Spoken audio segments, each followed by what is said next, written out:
Party अपने हालात भी बदल अन्याय के खिलाफ लड़ रहे थे, राष्ट्र को प्रभावित कर रहे थे, उस वक्त हनुमान जी ने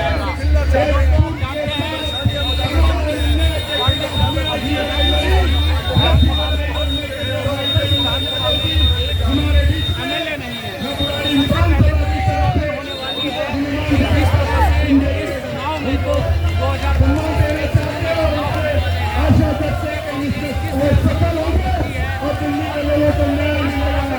खुशी है दिल्ली के लोगों को खुल पाता है ऐसी कामना करते हैं। पहले पार्टी में ही ओवर हाउस करने की जरूरत है और जो पार्टी के आदरणीय संजय बेटे जी और अंकुर कुमार भाई साहब, प्रस्ताव भरने की जरूरत है उनके अंदर वो विश्वास जगाने की बहुत ही सम्मानित आदरणीय देवेंद्र हम यादव जी, सकते हैं अपनी अबरार भाई हमारे सचिव और यहाँ तमाम पा सकते हैं दिल्ली न्याय यात्रा की खुली हुई जमीन को जिले की और विशेषकर दिवाली की जनता और ये सारा करेंगे। मुझे यात्राओं तो का अपनी स्थिति जो फलसफा है स्मृति याद आती है, इसलिए मैं आपसे बताना चाह रहा था 2004 में जब हम लोग सांसद बने थे, न्याय यात्रा हुई ये ऐसा था कि यहाँ न सड़क दिखती थी, न गली दिखती थी।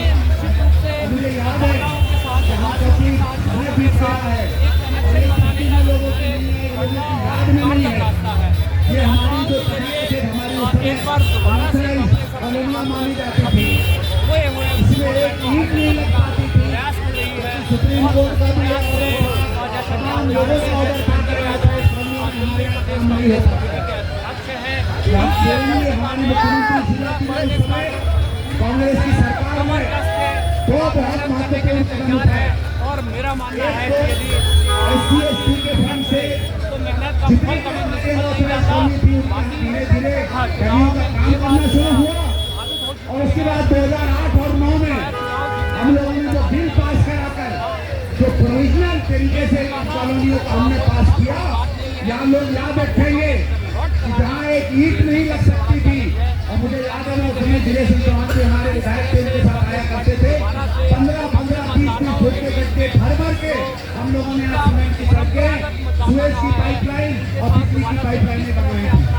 और इसके पीछे मैं इसलिए ये सिर्फ पता करना चाहता हूँ कि आपकी सरकार कहती है कि हम लोग कांग्रेस बनने में काम करते हैं, उसका रास्ता अगर किसी ने खोला है तो कांग्रेस की सरकार ने यह काम का रास्ता खोला। और उसके बाद सैकड़ों करोड़ों रुपया देवेंद्र भाई आपसे कहूँगा आपकी सोशल मीडिया की टीम है, आज भी मेरे पास 400 कॉलोनियों की फोटो पड़ी हुई है कि इसके पहले क्या हाल था और बाद में क्या हाल था। और दुर्भाग्य से जो पहले हाल था वो बाद के हाल के बाद आज के समय में फिर वही टूटी हुई, फिर वही बिगड़ी हुई, फिर वही गड्ढों से भरी, फिर वही धुएं से भरी देखने हमको मिलती है और एक नागरिक होकर हमारे आंसू निकल आते हैं। देवेंद्र भाई हम चाहते हैं कि आज आपको जो अभियान शुरू किया है आज से 2-3 दिन पहले कांग्रेस को जागृत करने का और दिल्ली के विकास की तरफ जो सही मुद्दे और सवाल है उसके तरफ लोगों का विश्वास जोड़ने का और जोड़ने का आप जाएं, आप देखेंगे यही सड़कें यही जगहों पे जहाँ सर्वर एक तरीके से गाड़ियाँ दौड़ा करती थी, आज पैदल चलना भी लोगों के लिए संभव नहीं रहा है। एक ये समय था कि दिल्ली में पानी की तारीफ होती थी। मैं आपसे अपील करना चाहता हूँ, हम भी जिन कॉलोनियों में रहते हैं, आज अगर हर दूसरे या तीसरे दिन नलका खोलते हैं तो पता नहीं चलता है कि साफ पानी मिलेगा या काला गंदा सूरज का पानी हमारे यहाँ पाइपलाइनों में आएगा। एक नागरिक की तरह हम लोगों का दर्द होता है।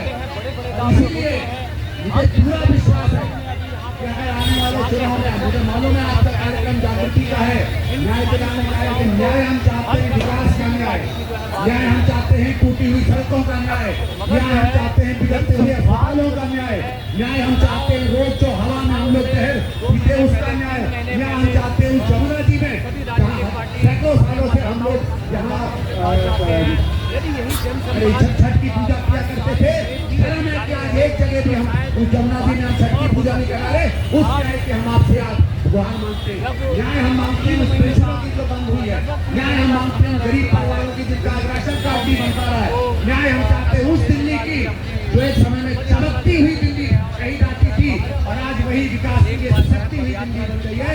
देवेंद्र जी आप आगे बढ़िए, दिल्ली के लोग आपके साथ खड़े होंगे और आने वाले 2025 में फिर दिल्ली का निर्माण करेंगे। धन्यवाद। जय हिंद, जय भारत, जय जाए जल्दी। सम्मानित साथियों, एक बार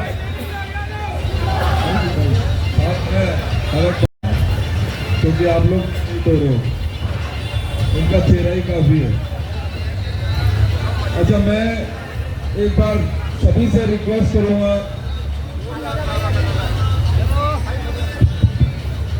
कांग्रेस पार्टी, दोनों हाथ खड़ा करके भाई, पीछे वाले थोड़ा चूक रहे हैं। कांग्रेस पार्टी, बहुत बहुत धन्यवाद साथियों।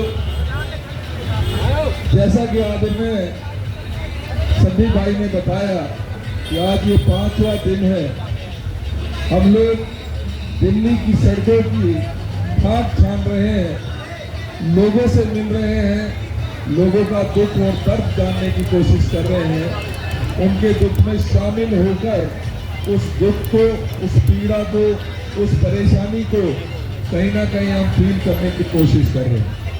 मुझे बहुत खुशी है कि दिल्ली की जनता ने पिछले 5 दिनों में, जो मुझे शायद इतने सालों का एक्सपीरियंस लोगों के बीच में रहने का मिला, उससे कहीं ज्यादा एक्सपीरियंस मुझे इस 5 दिनों में देखने को और सुनने को मिला। और मैं ये दावे के साथ कह सकता हूं, अभी संदीप भाई कह रहे थे कि हमारी सरकार थी 15 साल माननीय शीला दीक्षित जी के नेतृत्व में, हमने दिल्ली को वर्ल्ड क्लास सिटी बनाने का एक मजबूत नींव रखने का काम हमने किया था।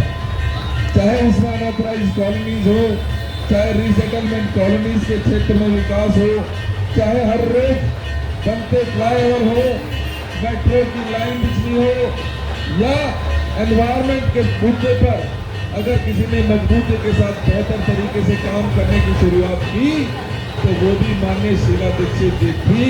और उन्होंने ये सुनिश्चित किया कि जब महसूस हुआ कि आज हमारा पर्यावरण खराब हो रहा है, तो ग्रीन कवर दिल्ली का बढ़ाने का काम किया। पीटीसी की जो डीजल पर चलने वाली बसों को सीएनजी में कन्वर्ट करने का काम हमारी सरकार ने किया।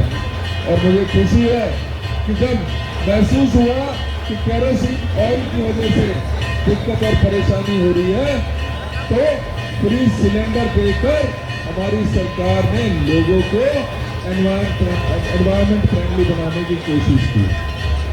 आज निश्चित ही दुख होता है उस यमुना मैया को देखकर, जो एक पूरी तरीके से नाले में तब्दील हो गई है। आज मैं कहना चाहता हूं, हमने एक बेहतर कोशिश की थी यमुना एक्शन प्लान लाकर, और कोशिश की थी कि जो शुरू का सूरज है उसको कॉलोनी लेवल पर ही, उसको रीसेटलमेंट कॉलोनीज में ही ट्रैप कर उसको ट्रीटमेंट करने के पश्चात ही वो यमुना में जाना चाहिए था।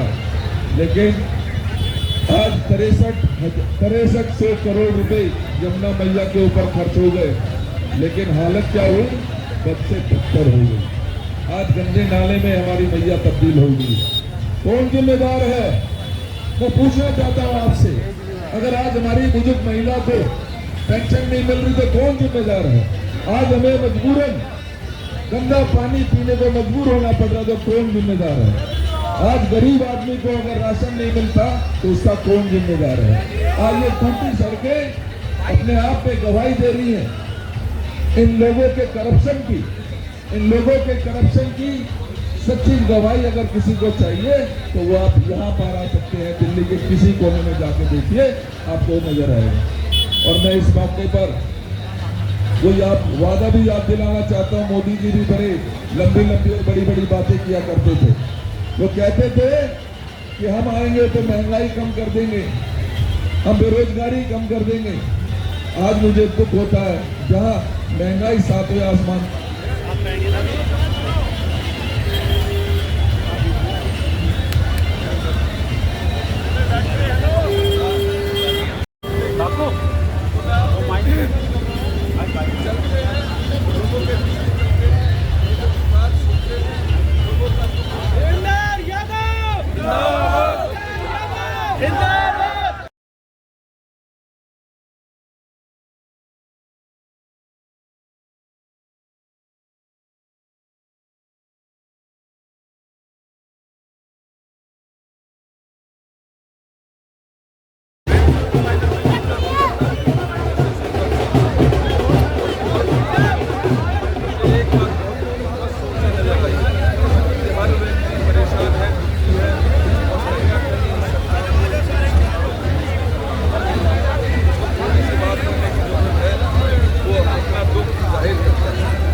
और इसका तो नुकसान होता है। मुझे दुख होता है जब एक रेडी पे बेचने वाला फूल या सब बेचने का काम करता है, या एक व्यक्ति छोटी सी दुकान लगाकर मिर्ची का काम कर रहा है, या एक छोटी सी दुकान लगाकर नाई की दुकान का काम कर रहा है, और उसको रोजगार इज्जत की रोजी रोटी नहीं मिल रही है। और कहीं ना कहीं वो दुखी और परेशान है कि मौजूदा सरकार ने जो हमारी वेंडिंग पॉलिसी बेरोजगारी इससे घट सकती है। एक छोटा सा एफर्ट और बहुत सारे लोगों को रोजगार दिया जा सकता है ऐसी वेंडिंग पॉलिसी को लागू ना करके। मैं समझता हूँ कि सरकार ने बहुत जवाब दिया। इसी प्रकार से अगर मैं बात करूँ युवाओं की खासतौर पर, क्योंकि युवाओं से इस दौरान अलग अलग जगह पर जाकर मिलने का मौका मिला। आज युवा जो है बेरोजगारी की तरफ से आकर कहीं ना कहीं युवा से क्योंकि इसी मनी के चक्कर में